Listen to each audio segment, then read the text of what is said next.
Almost every congregation has people who have had or are experiencing mental illness, or at least that's what the statistics tell us. Of course, the statistics can't tell us the stories of what it is like to live with a mental illness. Some people function very well with their mental illness, while others experience anguish and isolation. Mental Health Week comes as an annual reminder that tragically many people fear being summed up and labelled by their condition, so they never speak of it. Here are some things I think we can do to help create an environment where people with a mental illness might feel supported.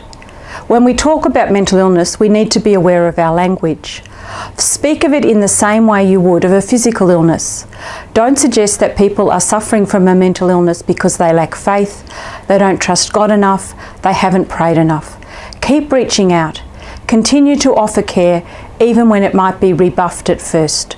Welcome them back warmly if their mental illness has meant an absence from community.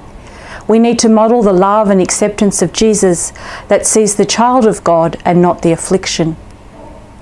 Mental illness has profoundly impacted my life and the lives of my family. Last year during Mental Health Week, I was blessed to be able to attend 3 events around the Synod, 2 in Victoria and 1 in Tasmania, that showed the determination and resilience that people who suffer mental illness and those who care for them show. I saw congregations offering hospitality, community support and welcome.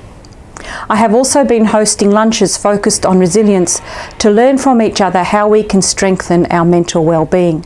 I learnt a great deal about resilience from Amanda Lycock from Scott's School, Albury. She told how she builds resilience in kids. I think the thing that helps you most is practice. Resilience really is, a friend of mine says, it's a muscle. You practice it, you have to strengthen it. It's like lifting weights to build your arm muscles.